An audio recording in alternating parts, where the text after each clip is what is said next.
Yeah, I'm pretty sure this is it. That's why we just did a one-year deal. Steelers didn't need to, put any extra years on that or anything. So, this was really about finishing with a lot of love and fun and peace for the career that I've had. I mean, I played 20 freaking years. It's been a long run, and I've enjoyed it. And what better place to finish than in one of the cornerstone franchises of the NFL? So Rodgers saying on Pat McAfee today that he's pretty sure this is going to be it. Chris Hassel with Amanda Garrett, Douzable, and Logan Ryan here on HQ. What were you going to say earlier? Take that with a grain of ayahuasca to see if it really is the last year for Aaron Rodgers. Yeah, you really can't. He didn't say for sure it was. Yeah. And even if he did say, can you believe him? What if he has a great year? I would believe him. I guess my question is, why go ahead and play this last year if you're not necessarily going, look, the Steelers could be good. Nobody necessarily thinks they're Super Bowl contenders. So what do you think about his statements? I think this was Aaron Rodgers' fashion. This is what he does. He likes to make announcements on his own accord and when he wants to make them. And I'm not surprised he came out and said this. I think we all kind of assumed this potentially was going to be his last year because he drug his feet throughout this whole offseason, whether he was going to play or not. We knew he had been in contact with the Pittsburgh Steelers, went out there and visited with them, threw with DK Metcalf, but there wasn't a bevy of teams lining up for his service. So I kind of knew this was going to be the last year of his career, but I think just Aaron Rodgers' fashion, he wanted to come out and make that announcement before anybody else assumed that it was going to be his last year. Yeah, I mean, I would definitely agree, Lige. If he says he's pretty sure it's it, knowing how Aaron Rodgers operates, I'm pretty sure that's it as well. If I'm a Pittsburgh Steelers teammate, this is an all-out effort in this season. This is probably the only season you're going to get him. Aaron Rodgers has made it clear to all of us he is more than just a football player. He is trying to find peace outside of the field, and he can walk away at any moment. I think he'll go all in this year. I think Pittsburgh needs to as well. I think they need to continue to look at the free agency market, bring in more players. You got to find a way to get past the Baltimore Ravens. You got to find a way to get past the Bengals. You got to find a way if the Browns, seeing if they're going to be any better. So they got to get some more playmakers here. I don't know if that's enough to do what they want to do, because if this season ends in a loss, playoffs or not, you're not going to see Aaron Rodgers for quite a long time next offseason, probably never again. So this is an all-out effort if I'm the Pittsburgh Steelers of trying to surround him with much talent as possible to make that one Super Bowl push. So it's really interesting. I mean, Logan saying it is an all-out push for the Steelers. I feel like it's been a while. Look, he did have a good end to the season, but then he's had the injuries. We haven't seen a whole bunch of Aaron Rodgers as the quarterback in a while. What do you think specifically we see from him? His effort on the field, how he shows up physically, the way he wants to play? It'll be interesting to see the marriage between him and offensive coordinator Arthur Smith, because it didn't work with Russell Wilson, and there were rumblings that the two didn't stand each other, couldn't even stand each other. And you know, Aaron Rodgers, he likes to have that freedom at the line of scrimmage, and supposedly they're going to give him that freedom at the line of scrimmage to be able to change plays, to run the offense that he wants. Arthur Smith wants the ball out of the quarterback's hands. Well, when you look at the totality of Aaron Rodgers' career, what made him special was the off-platform throws. But as you get older, you don't have that type of mobility, so he's going to have to adjust to what he can do physically as far as getting the ball out of his hands. I know Mike Tomlin wants to establish the run with that young offensive line. They have to stay healthy. They have 3 different backs they can use. That'll take pressure off Aaron Rodgers. But to Logan's point, when you look at their playmakers, and this is no disrespect to them, is there enough to actually make a run versus Cincinnati Bengals, versus the Baltimore Ravens? Right now, I don't believe there's enough playmakers in town, even with Aaron Rodgers and DK Metcalf, to make a significant run at a AFC North crown. I think the most interesting thing, Lige, is this balance of Aaron Rodgers and Arthur Smith.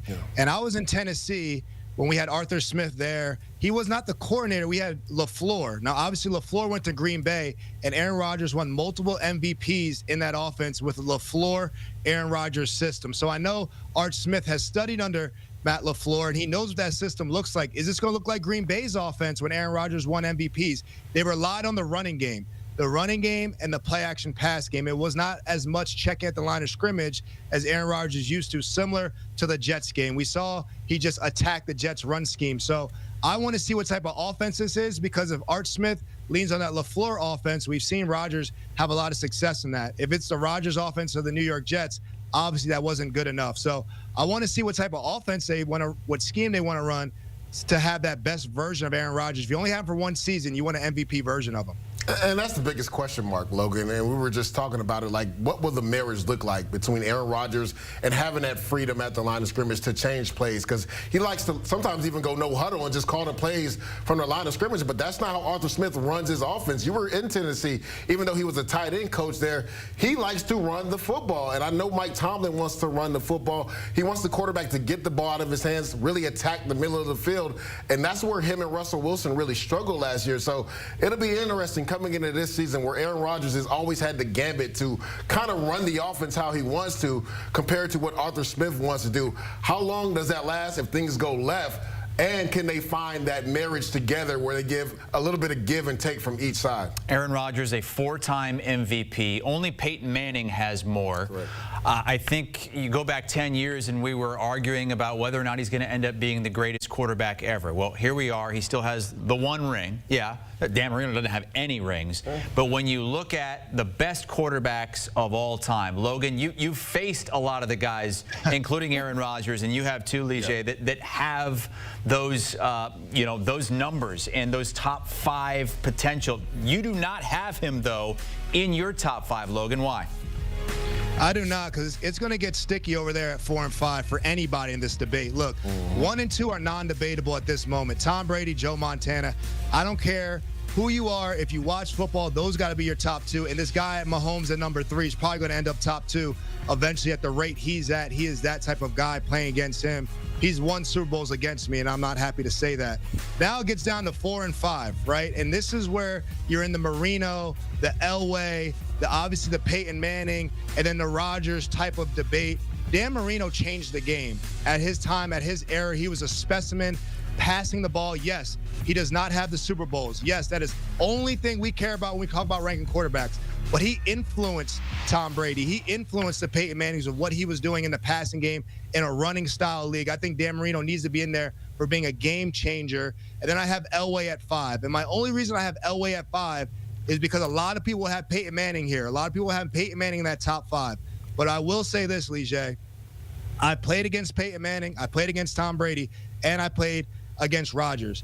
And Aaron Rodgers is more difficult to play against than Peyton Manning, in my opinion, with his legs, his arm talent. Aaron Rodgers was harder for us to game plan against in New England. And we played a lot of Manning in New England. Trust me, that was every single year. Aaron Rodgers is more difficult to play against. Therefore, I couldn't put either of them in my top 5. I went with Elway because I didn't play against him. I heard he was great. I know Brady has a lot of respect for him. So I put Elway in there because I couldn't choose Manning or Rodgers. But I would say Rodgers was tougher to play against than Peyton Manning. So, Logan, I have no issue with your top 3. And you said it, the top 3 shouldn't even be debatable, right? It should be in that order: Tom Brady, Joe Montana, and then Patrick Mahomes. Where it does get sticky is 4 and 5. And I can't believe the disrespect for the sheriff, Peyton Manning. How is he not at the number 4 spot? 5-time MVP. 2-time Super Bowl champ. And I hear what you're saying in regards to talent-wise. It is harder to play against Aaron Rodgers or a Dan Marino. But what do they always talk about with quarterbacks, right, Logan? From the neck up. I don't think there's a better quarterback in NFL history from the neck up than Peyton Manning. I was in that division for 2 years.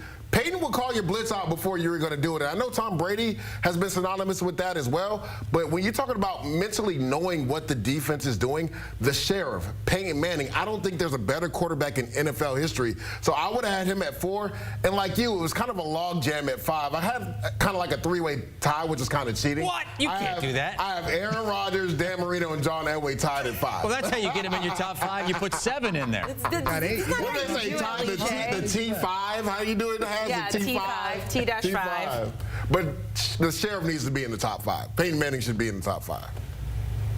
The sheriff has a great, obviously, resume. I cannot knock that. You said from the head up, you got guys like him and Drew Brees. I think Tom Brady, with that clutch factor in the 4th quarter, Dan Marino or John Elway has a ton of 4th quarter comebacks and a lot of 4th quarter drives as well. So like I said, there's no shade on Peyton Manning here, but my experience is game plan against these guys. Manning is a pocket passer. You know it. The game plan against Manning was get him off his spot. If you can get him off his spot, we'll have success. That was tough to do against Aaron Rodgers because when he got off his spot, things got a little more dangerous. He was the Mahomes before Mahomes, where that whole second play comes alive with Aaron Rodgers. So having a guy, having a spot, and Brady was like that as well. That was the game plan with Brady to get him off his spot. He just was so much better at it, in my opinion, so much more clutch playing against those two guys. But it's a tough debate here. No former player is a top 5 debate guy. We don't like ranking players. I do not like doing it. That is not our expertise. But I did pick off all 3 of these guys in the top 5 during Lige's top 5. So I gotta give me some credit there. Little shoulder rub right there.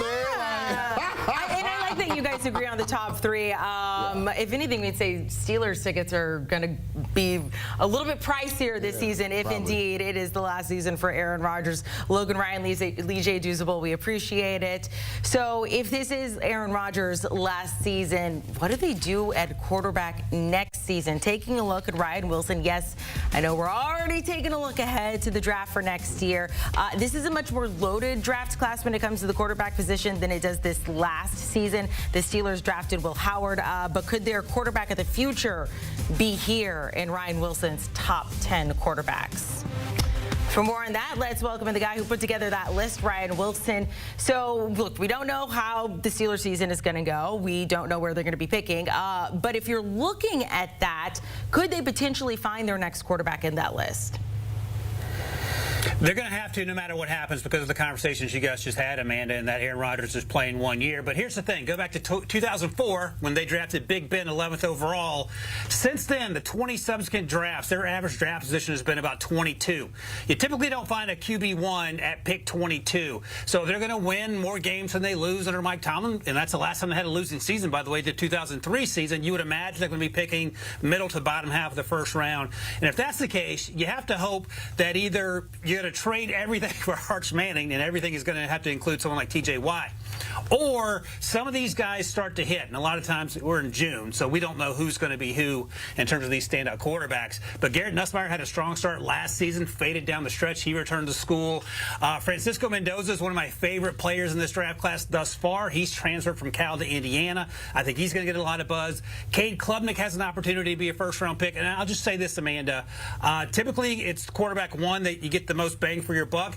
But there have been some quarterbacks taken 4th in the first round, the 4th quarterback taken. And some of those names that have stood out, Jordan Love, Michael Penix Jr., and to a lesser degree, Justin Fields, who was on the roster last year. So you can hit on those guys, but it's incredibly difficult.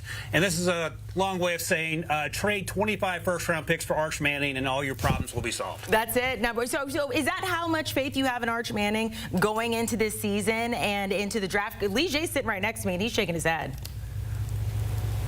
You know, it's funny. I told myself while you guys were talking to Lige and Logan that I was going to make a point not to talk up Arch because he only played 2 games last year. He is probably going to return to school after the 2025 season.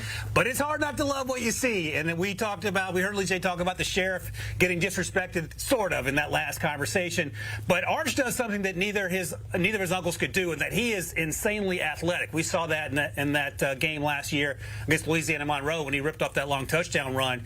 Great deep ball touch on the few reps that we saw.